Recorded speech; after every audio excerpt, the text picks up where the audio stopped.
Hello, fellow Auraxians, Commander Cyrious here. For people that are completely new to the game, I'm going to explain what it means when you hear someone Auraxiuming a weapon. And for veteran players, this sounds like Captain Obvious stuff. But I am going to provide some tips, tricks, strategies for how you kind of drill down and get focused up to do some of the more difficult ones. Let's dive in, soldiers. I'll see you Planetside.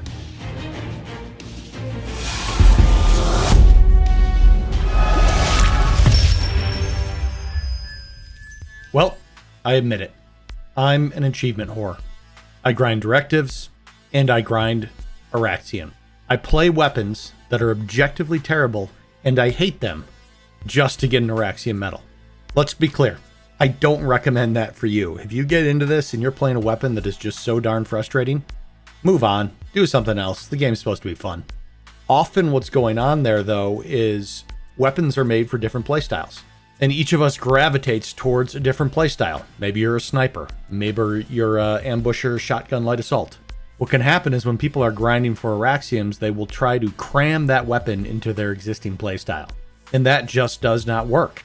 When I'm trying to ram through doorways and lead the charge with my Yumi, and then I get gunned down when I turn the corner because it takes an hour for the thing to fire, obviously I hate the Yumi, but it's not really the Yumi's fault. It's intended as a mid-range support weapon, and when used correctly in its intended role, it's great. I just hate playing that role. So, those are things we're going to think about as we talk about Auraxiuming weapons. And then not only is there Auraxiuming weapons, but then there are versions with Auraxium skins that you get for completing the battle rifle directive, the LMG directive, the SMG directive. So you're going to be seeing me playing with those Auraxium versions, and we'll talk a little bit about those as well. So first of all, what is Auraxiuming a weapon? Getting kills with weapons delivers medals. At 10 kills with a weapon, you get a copper medal. For 50 more kills, for a total of 60, you get a silver medal. For 100 more kills, a total of 160, you get a gold medal. And then getting 1,000 more kills for a total of 1,160, you get an Auraxium medal. That number feels very arbitrary when you just hear it, but if you think 10 for copper, 50 for silver, 100 for gold, and 1,000 for Auraxium, then it all makes sense. Why go for Auraxiums? Well, Planetside isn't great at defining objectives and what you're supposed to do. And for some people, that's fine. They just want crazy, glorious chaos, and there doesn't need to be any greater goal. But other players want something to shoot for. The most basic one is winning that alert, and it can expand from there. Achieving that directive, winning that one tech plant fight, and another popular one is getting Auraxiums on weapons. Now you can see here on my list of Auraxiums, for a lot of my weapons, once you get to 1,160 kills, that's about where the weapons max out. For many of these weapons, I have completed the Auraxium and then never touched them again, because I pick up the next one and start working on that. So if completing Auraxiums is one of your goals, I do recommend thinking of it like that. Always be thinking, what's the next weapon? Let's not leave that Auraxium weapon on this fourth loadout. When one weapon's complete, move on to the next one, and say you have a CQC carbine. Go through your loadouts, and wherever you might have a CQC carbine, update it to the next one you're going to use. Now, one thing you're going to notice here at the end of my list, my striker, it only looks like I have 736 kills, but it still shows I've completed the Auraxium. What they caught on to early on is, say you're knocking out an ESF, but the pilots would ditch right before you got it killed. In that case, you don't get the player kill, you only get the vehicle kill. Well, you might still get the player kill, but it's just from fall damage then, not from the striker. And so they made an adjustment where if you got the vehicle kill, but not necessarily the player kill, that still counted towards the directive, although the kills of the weapon were still originally based on just killing the infantry. So using some of the third-party websites out there are a nice way to keep track of your progress on Auraxiuming things, but just be aware they have to work a little bit of fancy API magic on some of those weapons, and that's why they may be Auraxiumed even if it doesn't show all of the kills.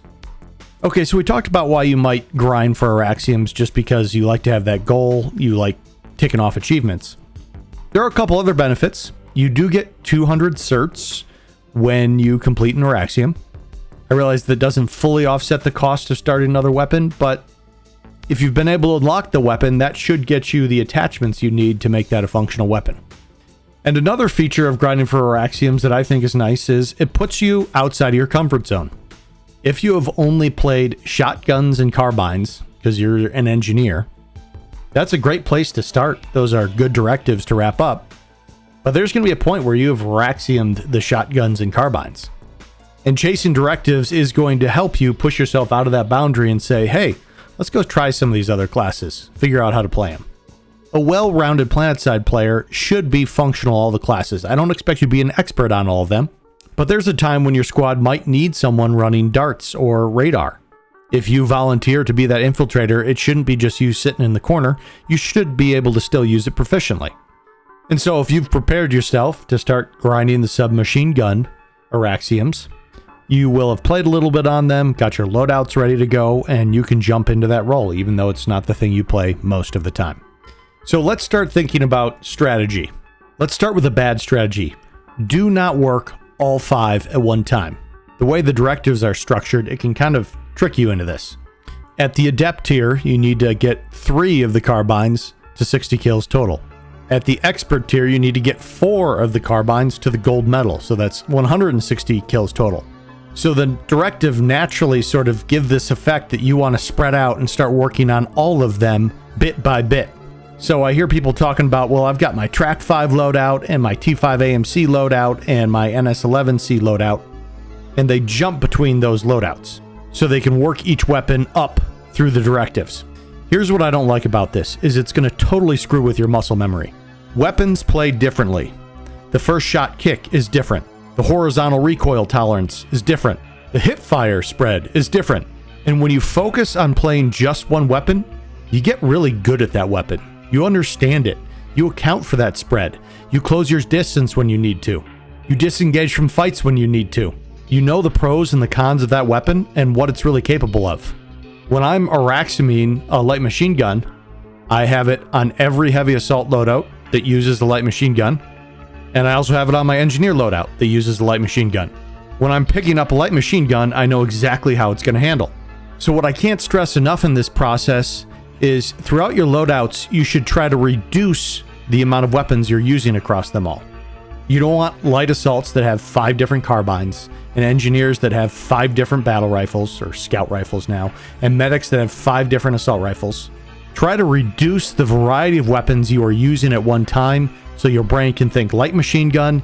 I'm working on the Naginata right now. I know how that plays. I'll play accordingly. Now, here's a challenge. You can't track your master LMG directive till you've gotten 4 gold medals. So, if you want to get 4 LMGs to the gold medal, I'm fine with that, but what you should do is play 1 LMG to the gold medal, then the next LMG to the gold medal, then the third, then the fourth. Work on getting in a rhythm with each weapon. Don't have 4 loadouts and say, okay, I'm going to play this one for 2 kills, this one for 3 kills, this one for 4 kills. My loadouts are not based around the weapons, they're based around the role. So for light assault, I have a primary just skirmisher or Icarus carbine loadout. I have a drifter loadout. I have an ambusher shotgun loadout. And then I have a kind of memey light assault sniper loadout. Here's where you can run into a little bit of trouble. On the ambusher loadout, I like to run a hip fire carbine.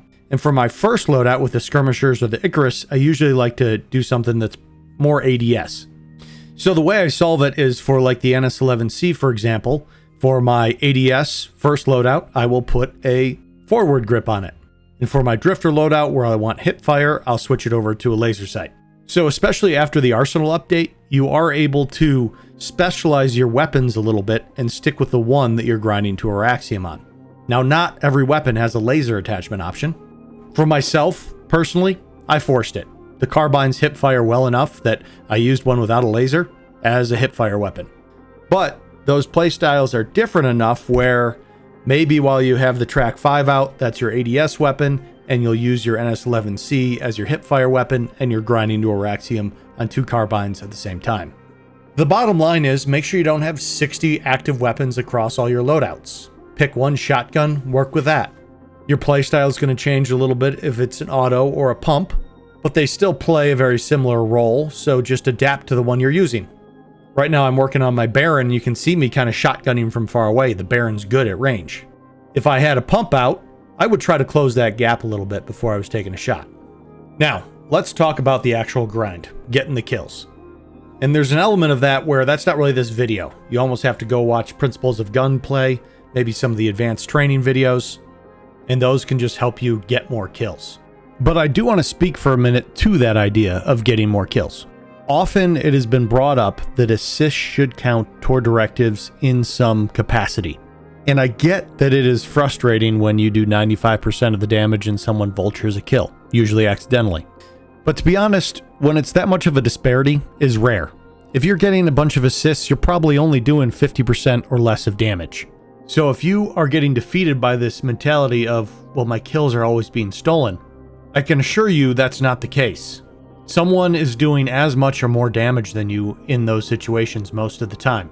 And so you should change your mindset that, well, they earned the kill. Sure, it would be nice if there was a partial credit thing, but there's not, and it's not going to get added. It's time to just shift the mindset and say, hey, I got to be more of the aggressor. I got to do more of the work on getting those kills. Now, let's talk the time it takes to get an Auraxium. Pursuing these objectives is not for the faint of heart. And being real, it's not for the casual Planetside 2 player. If you're a person that's, you got WoW raids on one night, you're grinding ranked in League of Legends, you like to get in for some Call of Duty Battle Royale, and Planetside 2 is just an every now and then fun little change of pace, I don't think Auraxium grinding is the right objective for you in Planetside 2. The daily missions are the perfect thing. They can easily be done in an hour of play. For the time spent, you get a ton of progression reward in terms of the certs or ISO 4 you're going to get. And you just don't need to log in reliably to get that type of thing done. Auraxiums are much different. The way I set about it is I go through all of my character loadouts, and I think of the weapon I intend to Auraxium. For example, recently I bought the Planetside Arena bundle, and that includes a PSA-02 Diamondback, which is a cosmetic variant of the NS-11A that Doku created. Doku is a guy who did a lot of stuff in Player Studio and a lot of stuff just as contract work for the game. Really talented artist. Anyways, what I had been using before was the T1A Unity, the Auraxium Terran Republic assault rifle, because I had Auraxiumed everything. On my Battle Medic loadout, it was all about ADS play. On my Support Medic loadout, I had the Underbarrel Heal launcher on it. What I did when I got the Diamondback is I went through my Medic loadouts, and I swapped them all to the Diamondback, and I made some adjustments based on the style of play of each loadout. My kind of solo mid-range loadout, I have HVA and a forward grip on it. In my point hold flak loadout, I put a laser sight and soft point ammo on it. And then I just completely forget about it. The Auraxium is not even in my mind. Now I just go play Planetside, and I have a light machine gun I'm working on for my heavy assault and my engineer. I have a new Punisher variant I'm working on for my infiltrator, and I'm using that assault rifle for my medic. I don't have a carbine for light assault. I think I'm just using something that I've already Auraxiumed.